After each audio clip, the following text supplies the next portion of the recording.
Hello, Hallmark Hot Takers, and welcome to another riveting episode of Hallmark Hot Takes. This is episode 27 of season 3 of Hallmark Hot Takes with Heidi and Jason, where we watch, rate, and review all of the countdown to Christmas movies on the Hallmark Channel. I'm about to yawn, so I apologize. It's only 10:30. People are going to think this is like a 1 o'clock one. But I worked a long day today. Okay. Not all of us can be on vacation. Anyhow. That's how I like to spend my vacation. My eyes are all puffy. The rating system. Explain Candy cane it. base rating system. From half to 5. Combine them together out of a score of 10 candy canes. And that is based on how much we liked or disliked this movie. So tonight's movie is Christmas Class Reunion, starring Amy Teagarden and Tanner Novlan. So meet Elle, who what part is this of the show? Oh, this is the rapid recap. See, it's not going to be good. It's going to be great. So meet Elle, who is the CTO, which I believe is the Chief Technology Officer. Yes. Of tech companies. What was it called? Zig. Who is going home to from San Francisco to Hartford, Connecticut for her 15-year class reunion. She was the class president, and her class is known for some hijinks. Things never quite go right for them. So, you know, their graduation was messed up, and their winter formal was messed up, and all this stuff. So she's determined to plan one heck of a class reunion. So she goes home and meets all of her old high school pals. One of them, Devin, who was the vice president of her senior class, but also a bit of a, you know, goofball kind of screw up. Goofball. So when Elle and Devin kind of get together, Devin is the one, his company is actually helping plan the event, but he's not planning on attending. And Elle meets up with other friends, her old friend Sam and her old flame that she used to carry for Cam, and her old friends Katie and Jay, who had been married for 10 years and were dating in high school. And we find out that Elle is a bit of a perfectionist. She's always been a high achiever. And we find out that she gets a call from her assistant that her company is in some legal trouble. She's trying to get a hold of the CEO, but he's not returning her calls. And, you know, this is putting a cloud over the whole reunion. But she gets to know Devin, again, who is now a dad and business owner, a well-respected man in the city of Hartford. And they kind of hit it off. Plans for the reunion go sour when the place that they're going to have it gets flooded. So they decide that they're going to have it at the old high school gym. One last dance in the high school gym. And they pull it together at the last minute, and, you know, romance blossoms. But Cam is still waiting in the wings, and he's kind of waiting to sweep Elle off of her feet. And after she admits to him that she had a huge crush on him in high school. So they end up going to the dance together.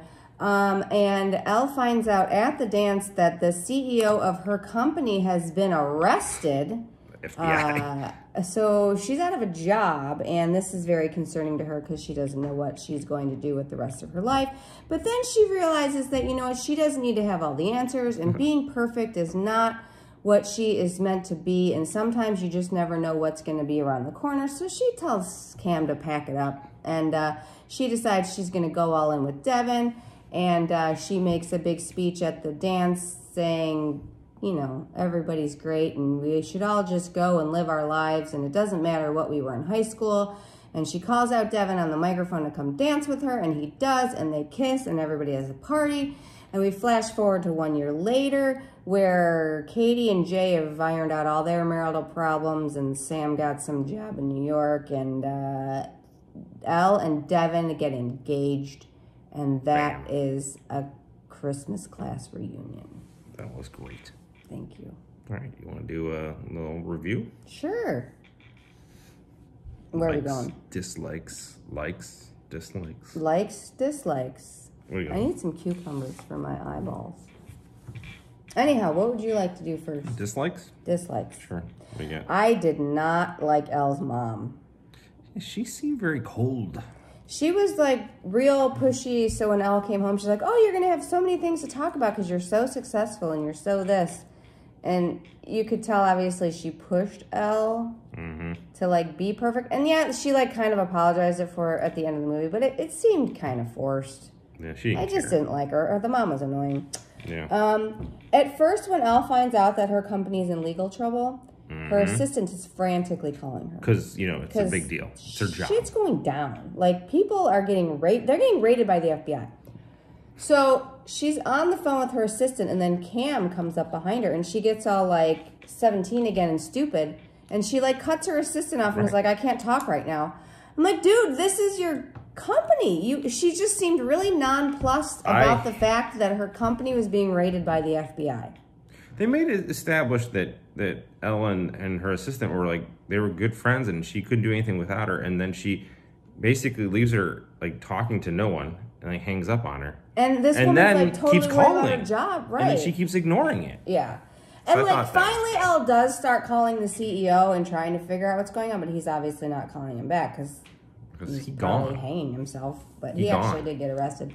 But anyhow, no, I didn't like that. Very nonplussed in the beginning. Because if she's like a CTO, like she's a high level executive, so this assistant is like this is a tough job for her to find another one too. Right, and like her name is tied. Well, and that was the part. So she like her name is tied to this job. Right. I don't know. So I said horrible boss leaves assistant hanging. So Sam is one of her friends from high school. And she apparently has this, like, I don't know where she came from. I don't know if she still lives in Hartford or if she's somewhere else. But she has her own little morning show. And she always, I hated her character. Like, she was just this insecure, she was needy, the nerd, right? The nerd. She was the nerd. And, like, she's never felt seen. And she has this morning show. And the only way she'll feel seen is if she gets this gig in New York. And I was like, you know what, lady? It's time to grow up. You're 30 some odd years old. Like, get 15, over being in high school. Mid-30s, right? You just need to move on. Right. Like, stop. And then her stylist, her stylist comes with her. Her stylist goes to all of these reunion events with her. Like, why? I didn't understand that. He has nothing better to do in his life. He has nothing better to do with his life than to go with his boss to her 15-year class reunion? Yeah, Elle's assistant didn't come. Right. It was so weird that he was there and they really shoehorned him in. And Sam didn't really have a connection to anybody else in the story. Her story was completely separate. She had no connection other than her and Elle were friends in high school. Yeah. It was really weird. Elle seemed unreasonably invested in this reunion. Like, if this reunion didn't go down, she was just gonna... And I get it. They were setting her up as the perfectionist and the woman with the plan and everything has to be executed. But I'm like, it's a high school reunion. I mean... I'm not a huge reunion guy. So, like, I can imagine some of these, like, presidents. Like, this is, like...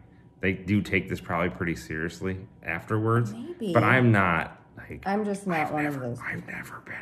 I went to one, and it was fun, but I wasn't comparing myself to a bunch of people I knew in high school. It was just a fun time. No interest. So that was kind of... I've only been to one. That's kind of a negative for me. Like, I don't really care for the reunion thing. So, like... Didn't really catch me in the story. There was a part in the movie where the venue got trashed, the hotel they were going to have it at, so they had to find a new one. And they're frantically, like, she puts together a list of all of these venues. But Devin is an event planner. So, like, he would know all of these places that they could possibly go. It was kind of funny. I thought it was a good thing when they called them all. There's a lot of funnies there. Like there's a murder in one. And they're like, the other place was a stripper. It was called the North Pole. The North Pole. She's like, exotic dancers. It's very misleading. And I thought that her change at the end where she decided, hey, my career's trash, but it's okay. I thought it was really abrupt because I feel like Cam was kind of right. So Cam, yes, he offered, like, when they're at the reunion, he's kind of driven like her and is a perfectionist, and he's like, hey, I know a corporate fixer, a guy who can get on and save your reputation so you're not tied to this scandal, but since it had nothing to do with you. And I actually thought that was a really good idea. I'm like, she should do that because she shouldn't want this to touch her career because You have Zig on your resume. Right. Yikes. So you should get this corporate fixer to fix it. And she's like, no, it's okay. It's going to be fine. And I thought that was a little bit... you probably should protect your reputation when you're just on the cover of Wired magazine for 35 under 35 tech geniuses or whatever it was that you were. I just didn't like it because like it was very abrupt. So like she obviously loses her job and then there's nothing.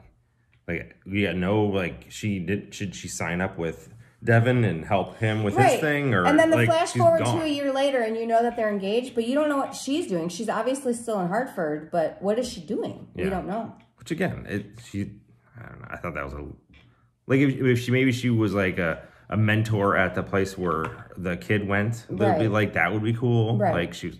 Or if she did her own tech startup or something. I don't know. Whatever. Nothing. I have no idea. We don't know. We have no idea. She could be baking cookies with her mom. Zig went down and she... And her reputation shot. She changed her name and... The trash. She's now Noelle. She's now Noelle. All right. What about... What did you like? What I like? I liked it was in Connecticut, not New York. Yes. Good. And from San Francisco, not New York. Right. So that was different. I like the FBI raid. Yeah, I thought that was very interesting. Look. Yeah. There was a joke at one point Devin made where he's looking for M and N because her cup said L on it. It was like a joke at the coffee shop where he was looking for M and N. Her name was Elle. It was a premium dad joke. I loved it. By far the best part was Pure Leaf iced tea. Pure Leaf iced tea had a whole set there, branded, and then the commercial Pure Leaf iced tea. You obviously think reunions, you think parties, you think Pure Leaf, whole spread. People like iced tea. All right, what else you got? I like the red brick house that her parents lived in. I did not. It looked so fake. It looked like candy red. Really red. Like the red like her shirt. Yeah, I think they put like a lens on it because there's no way it was really that red. It was crazy red. I love the Fricks. I like Katie and Jay.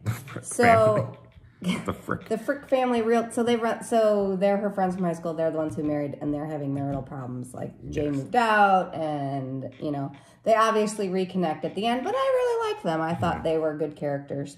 I love Devin. Yeah, I thought his character was great. I actually would like to see him in more movies. He gave me a bit of a Ryan Pavey feel. He did great. I thought he did really good. I thought he did a great job. As we were skeptical on his... Because of the Liberty Mutual. But the guy's got range, apparently. I love it. He can play a moron and a single dad. He also had a band, the Harmony Wizards. The Harmony Wizards, because he grew up on American Idol and Harry Potter. Yeah, that was great. So...